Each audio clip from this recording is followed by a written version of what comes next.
Los Angeles County is set to pay nearly $5 million to Christopher Bailey, who was allegedly brutally beaten by multiple sheriff deputies during a traffic stop a few years ago. Bailey filed a lawsuit in 2021 against the LA County Sheriff Department and the deputies connected to the incident that resulted in him suffering severe injuries. Now these pictures are gruesome, and they also remind us of Rodney King and so many others that have, I mean, if we're being honest, the picture on the left looks a lot like the Emmett Till picture, and that is not to try to evoke something in people that is not accurate. We have to be honest that Black men suffer at the hands of police officers more than any other because we continue to pay $5 million settlements for taxpayers with no recourse from the people who show up this way. Let's give you some background on this incident. In May 2020, Bailey was on his way home from work when he was stopped by law enforcement in Inglewood at approximately 2 a.m. This man was getting off work. He was reportedly pulled over after being accused of straddling lanes. Bailey, who was unarmed, alleged that the two of the deputies grabbed him out of his vehicle and without warning proceeded to assault him and batter him, the Los Angeles Times reported. That's according to Taylor Audrey. Now, I really am frustrated that we have to say, allegedly beat him when we see pictures of this man's face, when we know he didn't leave work that way. But I understand the nature of how litigious this country is. But Jayar, you're in LA. You're in California. You see this ridiculousness time and time again from this sheriff department, who actually has racial gangs as sheriff deputies, and nothing except for people keep getting paid $1 million settlements because of their actions. What in the? That's what I was trying to remember, because this was in Inglewood, and it was the LA Sheriff's Department, which is one of the ones that ends up in these situations a lot more than others. Not to say that others don't, because originally I thought this was Inglewood Police. I've lived in Inglewood, multiple places over in Inglewood, and there's a transformation going on in Inglewood. Let's put it that way. The Forum got redone. SoFi Stadium has been built where the Super Bowl was held a couple years ago. Clippers' new arena is coming in right next door to that. Rent and mortgage prices have skyrocketed. We know how this works. And I not to say that this is connected directly to that, but sometimes the energy surrounding what appears to be a transformation of a community, sometimes police officers are on edge more and take these types of actions from folks that they're beginning to think shouldn't be there and shouldn't be doing what it is they're doing.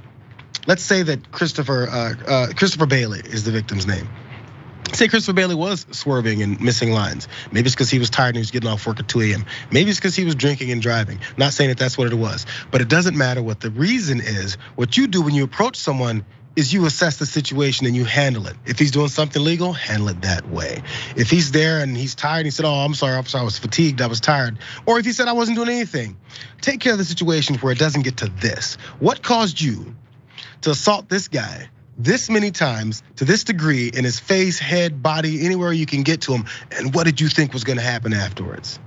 I think you might get to it. What they thought was gonna happen is they could lie about it and we could move on until someone was filming and someone was talking and someone was actually testifying as to what is they saw and what is it they recorded. It's a shame we have to do that. You mentioned Rodney King, what was that 1991, 1990? Yep. That was the first video on damn VHS where we saw a Black man getting assaulted to the degree that many Black folks talk about how they got assaulted. And we said, this is it. This is it. They're finally gonna believe what it is we've been going through. And it's a damn shame that we have to think people are gonna finally believe our experiences.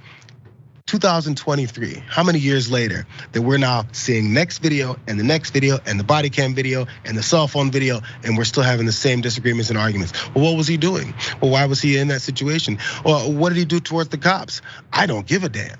What did the cops do towards him? We're paying $5 million to him and his family off of this. I wish Christopher Bailey didn't have to worry about cops every time he goes on the road now. And every time there's a flashing light coming from either direction, he's like, where am I gonna do and go this time? Because this is traumatic type of stuff. I'm gonna stop talking before I start cussing because I've stopped 3 times.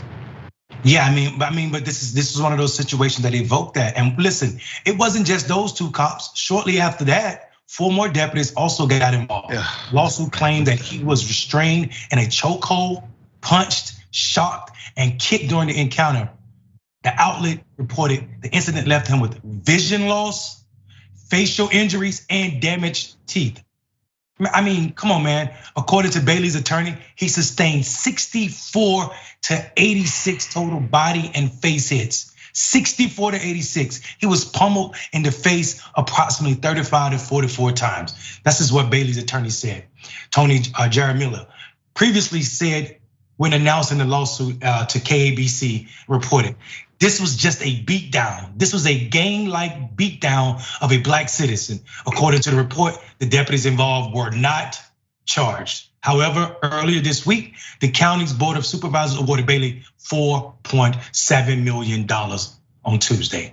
This is what I'm trying to say.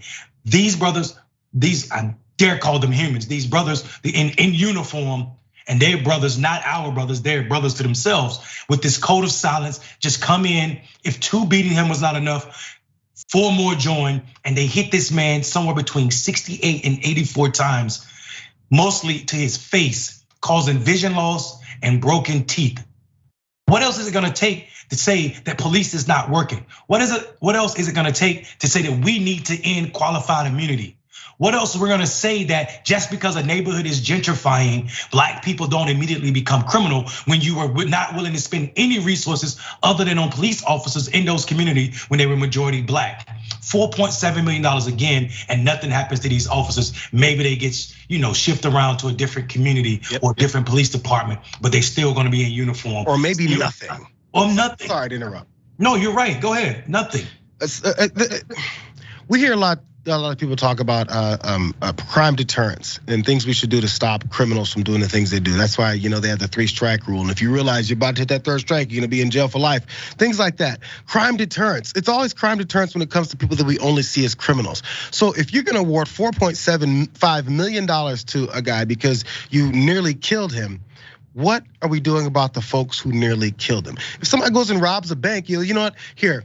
How about you give us your everything is in your savings and your future earnings for the next 5 years, but you don't have to go to jail. And that's even a bad analogy. It's not their money. So for folks who have to pay this guy $5 million, maybe for every $500,000 we end up paying in a payout, the officers involved should go to jail for a year for every $500,000. There needs to be something where we're not paying, and then have to continue to see citizens that are minding their own business get assaulted like this and nearly killed. And then we wait for the next one to pay out the next one and next one. And then the general society is saying, well, he got $5 million, what a come up, what a come up. What else is happening to him? How much is he ever gonna see in that eye anymore? How much is he gonna be able to drive anymore? Maybe he has problems walking. Whatever physical conditions come from, whatever came from this that was carried out by other human beings who were supposed to be protecting and serving citizens in this city, in this state. Instead of doing that, instead we're paying them to continue to do it. Why aren't they off the streets? Is there a shortage of cops? Is morale down now? Because if I was a cop and then my fellow officer did this, my morale would be way down. Yeah, but I mean, that ain't even the case, right? They probably went back, high five, laughed, joked about the situation. And as you said, they even if they didn't think that they weren't gonna be found out, they knew nothing was gonna happen because nothing happens. This is the history of policing in this country, and we have to be honest about that, man. And I don't think this country is ready to be honest with that because this country has a long tolerance for black suffering. For black men between the ages of 18 and 20 something, the leading cause of death is police. The leading cause of death is police. People who ride around with signs that say protect and serve. This is not divorced from the reason the Black Panther Party was formed. This is not divorced from the reason we had the KKK clause, which said if you assist the KKK in mobbing black people, even if you are a government official, you should be held accountable. But no, what the court said was, well, common law says government officials can't be held accountable. That's where we get this qualified immunity from. It is age old, it is ridiculous, and it's damaging to black people because this money will never bring this vision back. His money will never erase the emotional threat, like you said, that he's gonna feel every time a light, a siren is behind him or somewhere near him. And that is the horrible fact of so many black men in this story.